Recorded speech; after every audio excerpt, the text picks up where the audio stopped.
What's up, y'all? Good morning, I should say. It's pretty early.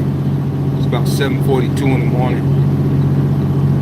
I'm rolling. I don't even have enough time on me because I'm recapping to make my destination today. I'll make it first thing tomorrow morning. Going out to Kentucky, y'all. Again. Kentucky Fried Chicken. Hey, look. Just want to share something with you. Let me go ahead and mount this thing. There you go. There you go. What's up, y'all? There you go. Good morning. Well, sometimes in life, we all have to take advice from others, provided that it's good advice. Now, I can think back in my young youth, my days of being hard-headed, wanting to do everything my way all the time.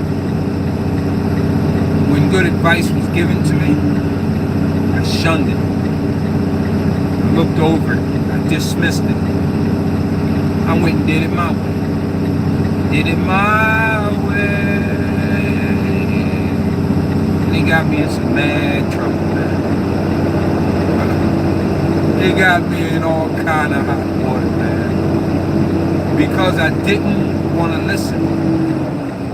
Advice. And the advice, to be honest with you, the advice came from older, my peers, younger, the good advice now. But because it was coming from somebody else, because I wanted to be the one to say, I did it my way, and it worked. Without even following the blueprint. Sometimes there's things that are done way before you even was thought of. And if you think about it, from way back then, all the way up to now, 2018, and things have been done the blueprint way, and then we just put a twist on it because it's new characters in play. There's a twist on it now. We do the blueprint in our significant way. But if you really think about the game of everything that has been done, it's already been done. We just do it. We just add a little twist to it. But ultimately, the hustle game's the same. Treating people like dirt is the same. Because it's a whole new generation. And of course, the new out, they try to think outside the box of things a lot. And that's where your twists come from. And because of the persons or people's personalities is what creates that different flavor to the same old game. So, but advice, good advice is simple. It's good advice. How do you know it's good advice? Well, you put it on a scale. You think about it. All four corners of the advice. Is the advice really going to help me? Is the advice anything that... Does the advice even make any sense? Has the advice helped others in the past? So you got to look at those four things. And then you say to yourself, well, you know what? I ain't got to do it exactly the way he says do it, but I got to follow the blueprint, the simple blueprint, So somebody advised to you about making money. Get a job. Work. That's the main thing everybody says. Work. Make your own money. Right? So now there's so many twists on that. From way back in the day, there's ways of making money. You can make money, but then now you got to think about how are you making the money? That do you want to make the Do you want to make the bad money? Or do you want to make the good money? There's a difference. Good money, bad money. A lot of people say it don't matter, money is money. But if you really think about it deeply, for example, I know somebody who was robbing, thugging, and killing, making money, and they come and give me some of that stolen money or murdered for money. I'm gonna, first off, you're gonna want to accept the money because it's money. You don't really care because you didn't do it, but it's being given to you, but you know what they did to get it. And this is how heartless we really become. We really don't have a heart for anything and anybody. It's like, you know, no more morals or even in living anymore. You know, we throw away our morals because, you know, it's a new age and we're doing things differently these days. So even morals is thrown out the window. And that's why people are the way that they are. They callous these days. So somebody bringing you all this blood money, and you know where this money is coming from, and you say, well, I'm not going to use the money that way. I'm going to use the money in a good way. I'm going to bless others with that money. Yeah? But then just knowing where the money came from and you're accepting it, that for me is the issue. You know, if my homies and my friends come to me and I know what they do, they rob and steal and kill, and they come to me and they know I'm on the, you know, the right path, and they say, I want to help you, Daryl. I want to help you. So I'm gonna give you, you know, $10,000, man, to help you progress in your life. Now, if I accept that money, really morally, what I'm doing is in an indirect way, I'm accepting the fact of what they do, because I'm accepting the money in which they've earned in that wicked way. And you know, it's weird how that works, but that's really it. I mean, if you really had any morals inside. So really, if you say no, that's all right. I really don't want to be involved. I don't want to be bothered. They're going to be like, well, man, I'm giving you money. You didn't do this. Don't worry about where the money come from, man. You need it, don't you? Well, take the money. Take it, man.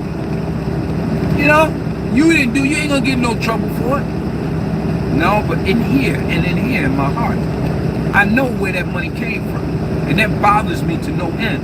Now, I'm using money that other people maybe even died in the process, you know, of this individual getting that money. Somebody could have killed them for that money, set them up, maybe even overdosed on drugs for that money.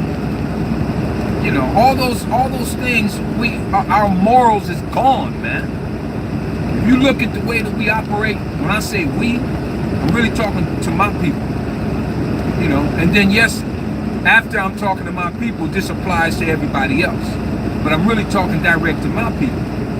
And you look at how we conduct ourselves, our younger generation. We ain't got no shame no more. We ain't got no morals, man. You know, you got the mothers and the grandmothers trying to be like the young people because they don't want to get old. They don't want to have the, you know, you look at the gray hair that I have right here. I show my gray hair proudly. There's a lot of people, man, who cover that up. Cover that. They see gray hair in their hair, man. They gonna dye their hair, boy. Matter of fact, they put a twist on dyeing their hair. Now their hair is like bright pink and orange and bright yellow and green. That's how bad they don't want that gray to show. I'll show any other color. But gray, oh no, not gray. Gray says that you're old. I'd rather go with pink hair, orange hair, green hair, purple hair, fire red hair. That's us, man. That's us always trying to disguise something. Why do we have to do that? Why do we have to look the other way when we know there's wickedness going on? Why do we do that? Oh yeah, snitches get stitches. That's why. Put a rhyme to it now. He's a snitch. Kill that one. He's snitching on. Yeah, well, you know what? Let's say that very person who's trying to put that fear in you about snitching on somebody. I understand snitching don't sound right. Never did sound right, you know. But when it comes to somebody killing an innocent individual, somebody who had nothing to do with nothing, and then all of a sudden, some wicked, you know what, comes by, mistaking them as somebody else and kills them. And you know about it. You seen this thing. You know it ain't right. Is that moral so much destroyed inside of you that you can't turn around and say, that was wrong? I have to let somebody know that what you did was wrong. And what's going in the back of your mind? Snitches get stitches. Right? So what do?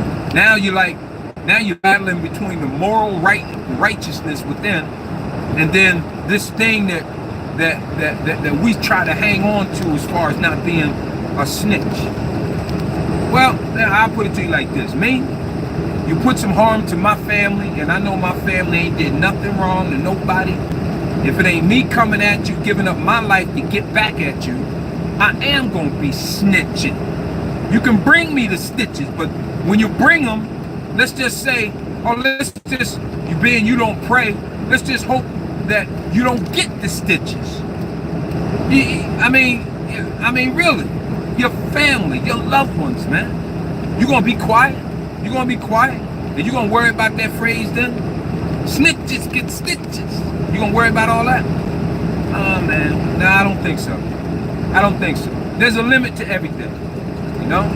So we have to learn what the limit is, you know? And I know that if it's a good individual, he defended his life because somebody came to him trying to take his life, and you saw the whole thing. And would you at that point say, you know, I'm gonna tell it?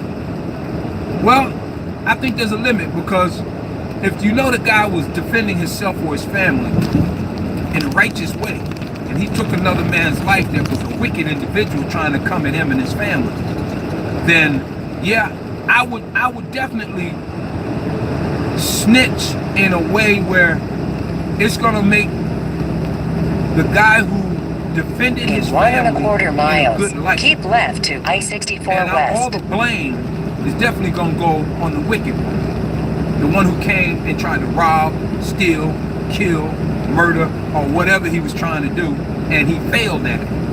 So yeah, that guy who died was the perpetrator. He was wrong and he got what he deserved. That's the type of snitching I would probably do when it comes to a scenario like that, you know? But yeah, I mean, you know, we really have to learn what the balance is in a lot of things, because we lost that balance. We lost the balance. I mean, that, you know, good people shouldn't suffer or die because we're trying to protect the wicked. That's backwards, man. That is so wrong. You running around living a wicked life, you know. Be in either of the two left lanes. Let's say you're a big drug dealer or whatever, and you're making a whole lot of money. Let's say you're rich, and you're successful at drug dealing, and what you're trying to do is be the people's champion. How you gonna be the destroyer of the people and at the same time be the people's champion? That doesn't, you know, and all of us who worried about snitches get stitches won't say nothing because we so afraid of retaliation. And at the same time, these people who are becoming rich right off the backs of people who are addicted, and they're taking advantage of it, totally highly addicted, and that's where all the morals are gone, and these people know it. They know that their morals are gone, so they'll do anything to buy that drug, to get high.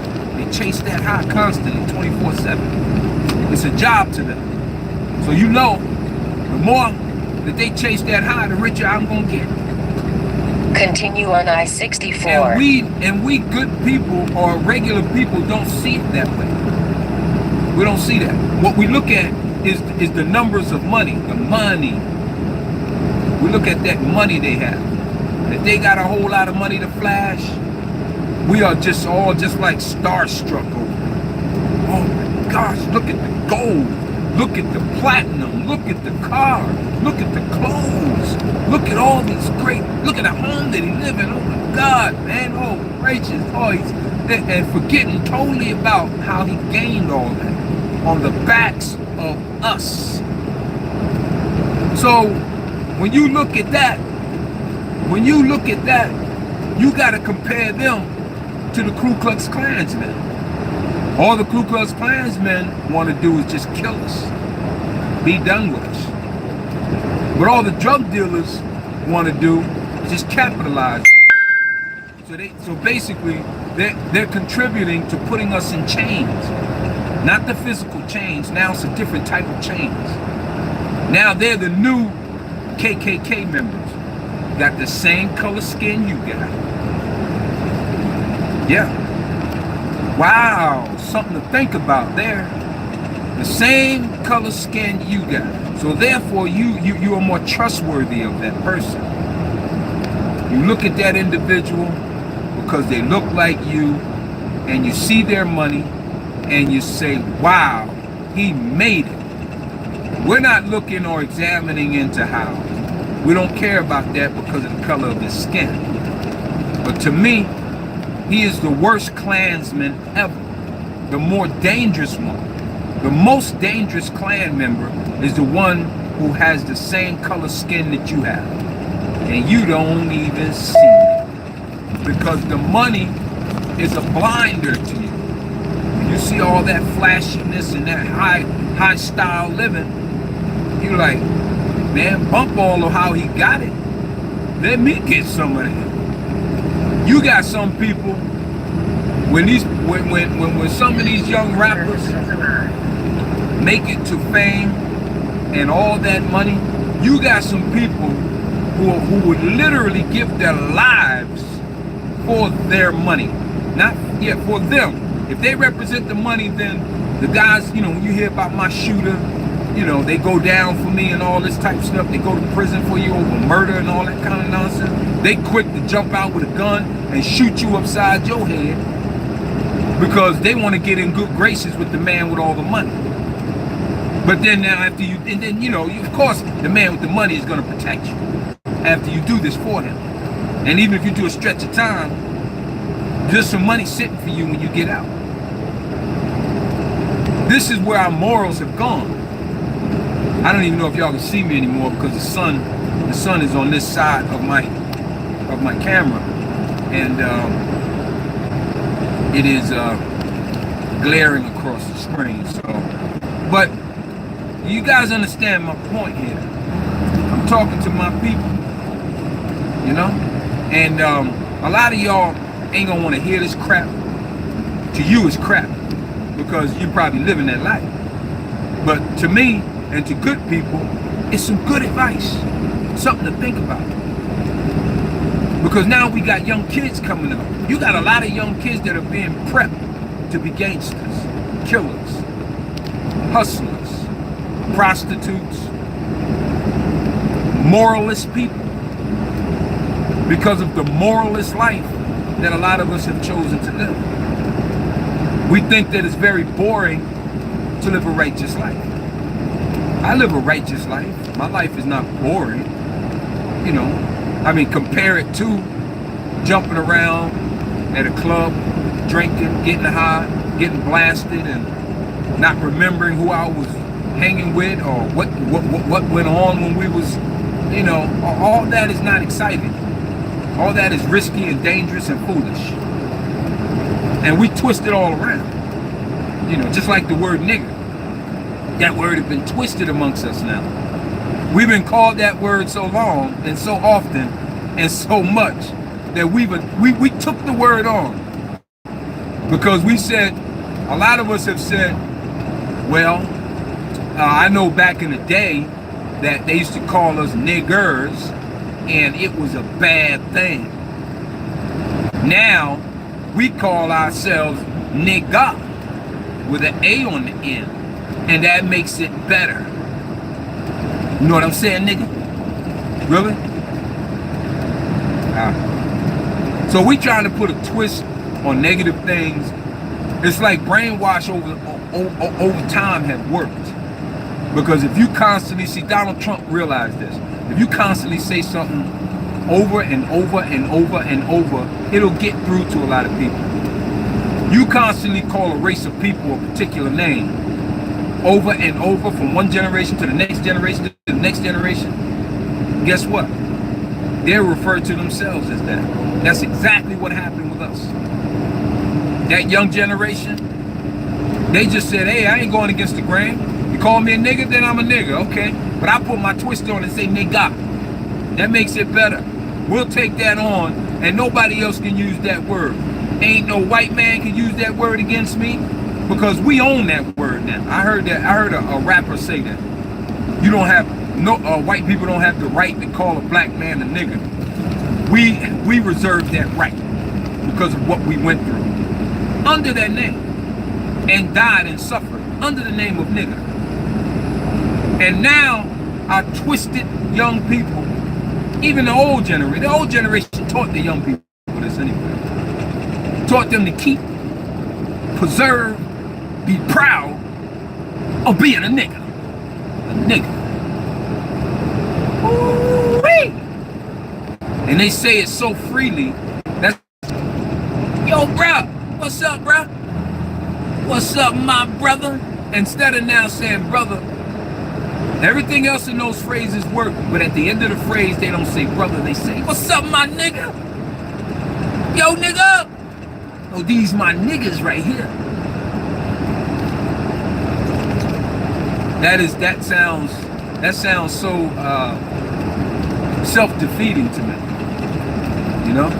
It just sounds like we have bowed down to the powers that be and simply conform to that whip. Nigga! Remember Roots when they was trying to make him say his name, his new name? And he kept saying Kunte Kinte, and they whipped him and whipped him. And they kept whipping him until he said Toby. Are we a bunch of whipped black people now? And we accept nigga?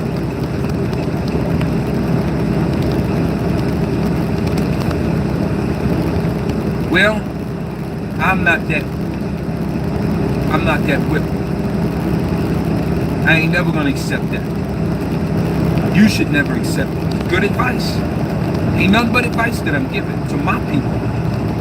You should never accept that.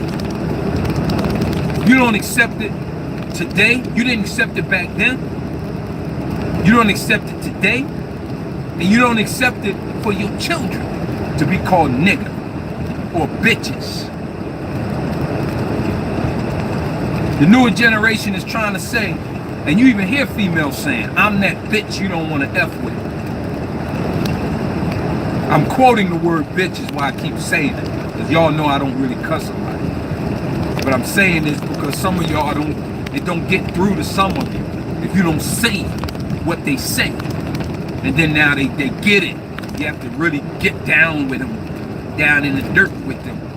You know, that's another jacked up topic we can talk about.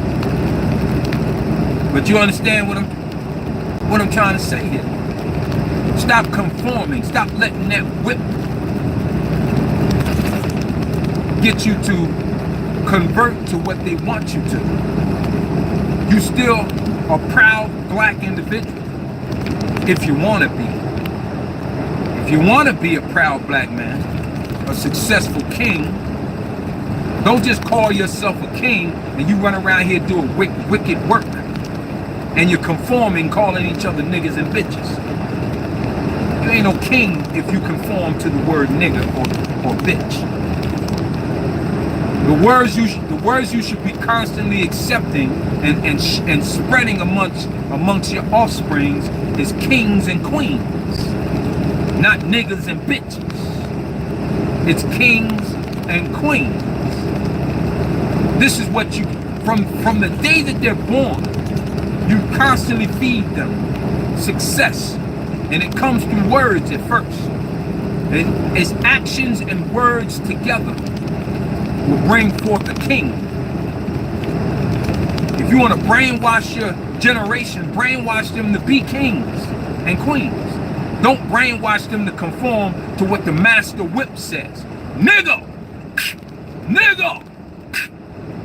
Come here, nigga! Right? And then now, when they step back and they got the big eye in the sky looking down in the hood, and what do they see? Black kings and queens calling each other's, yo nigga, come here nigga. You see that bitch over there? That's my bitch. Yo, I beat that bitch as you know what. Come here nigga. Take this, I'll kill that nigga. That nigga said what? Who you talking to, nigga? What happened to kings and queens? It's been whipped out of you. It's gone.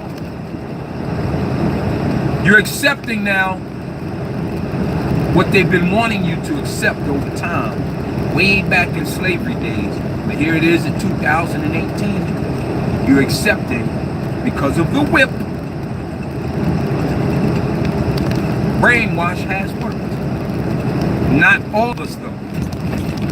Good advice, man. You don't have to like the good advice. You don't even gotta listen to it. If you don't like it, you know what to do. That means you have conformed to the whip. Right?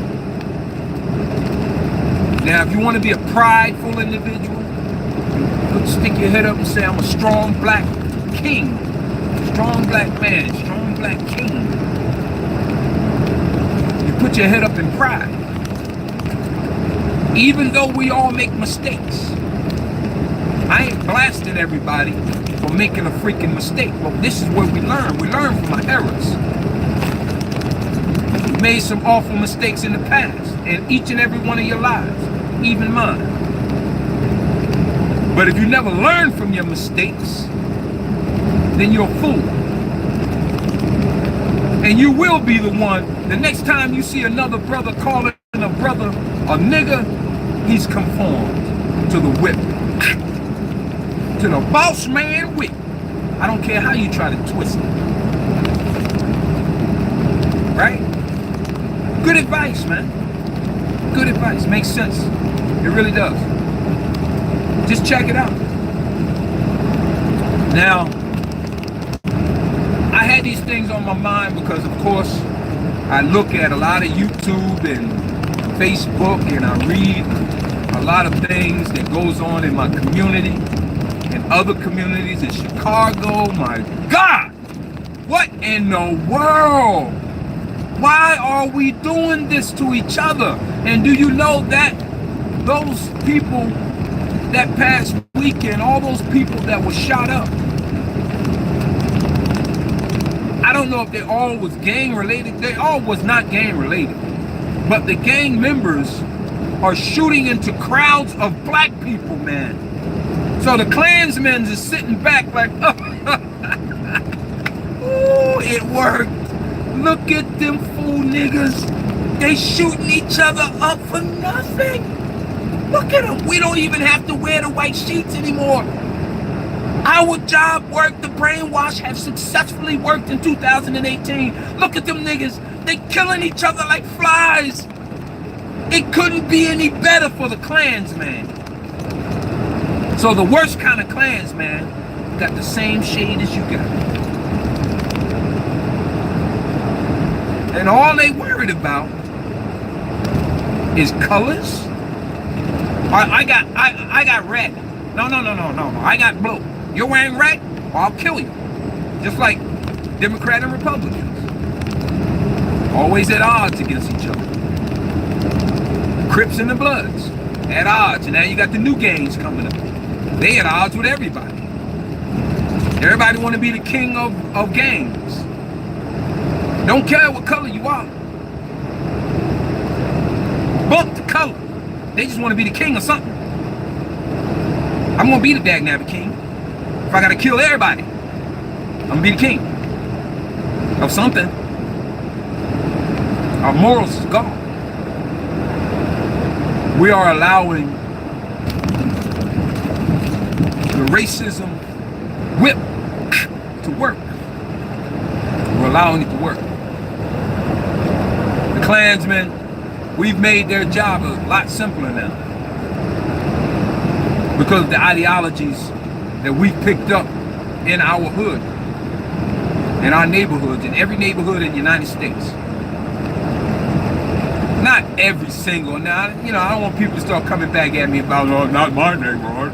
I have a beautiful neighborhood. I ain't talking about those neighborhoods. I'm talking about the trouble in the urban neighborhoods that have gang members and killing and drugs and all those things going on. You know what I mean? The drug is the key to brainwash. You always have to use some type of mind-altering something to brainwash an individual. And it's a massive thing. It's mass across the nations. Drugs. It's an epidemic. It's a dependent. You're hooked to this thing. And when you are hooked to it, it makes you weak. It strips your kinghood and queenhood away.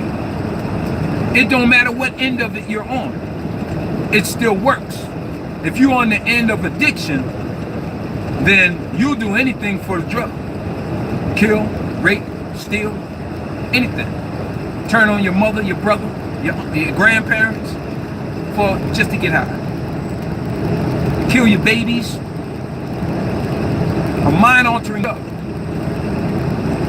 Under normal circumstances, outside of your simple ignorant, because even if you ain't high and drunk or on something, you're still acting ignorant because it's been handed down to you from one generation to the next. Which it seems like we're having a hard time breaking that cycle because we still trying to be in good with this new generation that's constantly feeding the entire race of people. Smoking, drinking, and getting high is cool. And if you're on the other end of it, you're selling drugs, then you've been brainwashed to say, it don't matter how I make my riches. If I got to stomp on 1 million black people because they weak, I'm not forcing them to get high. They come to me. They buy my drug. I ain't going out there putting a gun to their head, telling them to come buy my drug. They come to me because they're addicted is why. Now, you have conformed to the whip. Even though later on in life you change your whole motto and try to live a righteous life after you don't kill or assisted in the damage of millions and millions of black people. Now you want to live a right life, a good life. Yeah, buddy. Now it's time for me to do it because I got a whole lot of money. Now I'm going to live the life of right. But you ain't scot-free, my friend. Believe in God or not. If you don't believe in God, then karma comes around. Goes around and comes around. You're going to get yours. If you don't get yours, close family members will. So this is why morals is very important to hang on to. Good advice. That's all I'm trying to give you. You ain't got to like it, but it's good advice. Right? So, in order for us to pull ourselves up by our bootstraps, which society is always saying to us, that's how you do it. We're going to have to step back from the very things. First it starts with words. Nigga, bitch. Then it goes into action. Getting high, smoking, drinking, partying. Then it goes into a mass. You spread it amongst everybody because now the mind-altering whatever you take is being accepted even by our older generation. So that strips away our title of being kings and queens. It strips it away. You don't earn it. You don't deserve to have that title when you're oppressing your own people. And the big brother eye in the sky, we ain't talking about God, we talking about the man who has all the power over all of this. The racist white man that is in control of a lot of things in your hood. That slavery mentality, brainwash have worked. And when they see this, they step back and watch their good seeds grow within our neighborhoods. And this is what we have to recognize and break the cycle and stop bickering and fighting amongst each other all the daggone time. And then we post it and think it's funny because we don't have any compassion for each other. We rather post somebody getting their brains beat out to a pulp, almost to death, to get some views. Yeah, I got a million views on that fight, boy. And then you can hear people in the background, get him, get that bitch, get that fight. There was one guy saying 2 girls was fighting over him. And he held the baby while his new girl was beating down the mother of his child. Beating her up. Just, bang, just got on top of him. And he like, kick that bitch ass, kick that bitch. He's just going off like that. Pick that up. Or just over real quick. There's Confederate flags right there. I don't know if y'all can see that. Alright. While I think y'all missed it, but there's a Confederate flag, big one right over here. Now, while we fighting in the streets like we do, because we're brainwashed, for whatever reason, whatever got us to that brainwashed state of mind, we're fighting in the street, we're posting it, we're letting the world know how we live. We're letting the world know that our morals is gone and our respect for each other is gone. That's why we can accept when a wicked police officer does some wicked stuff to a black person, we can turn the other cheek because our morals and respect is gone. So, it's good advice. What we need to do is start with ourselves individually. When I say, oh, it's up to you, you do it. No, we do it.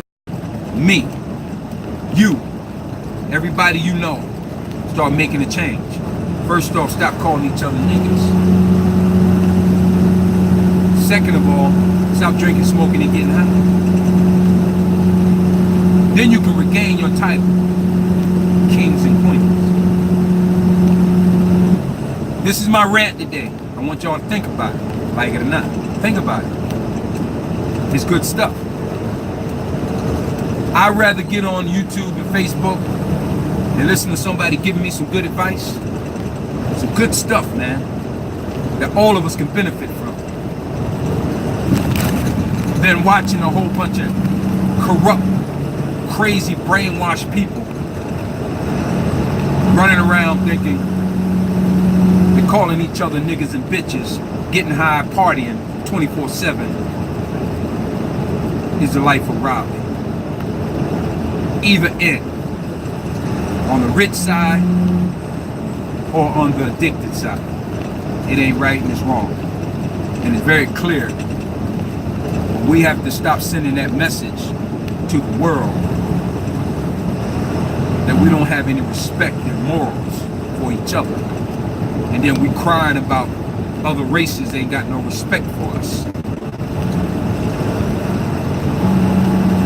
When something bad happens, when a white man, a wicked white man does us wrong, and we want to gather together at that point and rally and protest and talk about how wicked the system is. But then we don't look at ourselves and say, look how wicked we're doing ourselves. Our system within us is jacked up. And when we don't recognize that, we can't fix that. But once we see it, and we start making individual changes, then we'll start seeing some light and respect. There's a lot of us still fighting. There's a lot of us that still have respect. Continue with that. Continue to fight. Don't conform to that whip, to that racist whip. Don't do it. You ain't no nigga. To my kings, you're not a nigga. I don't care how you spell it. To my queens, you're not bitches. No matter how you say it.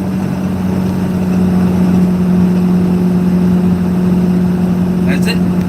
Ain't nobody got no better words than that. They can kiss my black egg. You know what I'm saying. Peace. One love. I always say this. Treat people. Got a message. Treat people with love and respect, and you'll get it in return.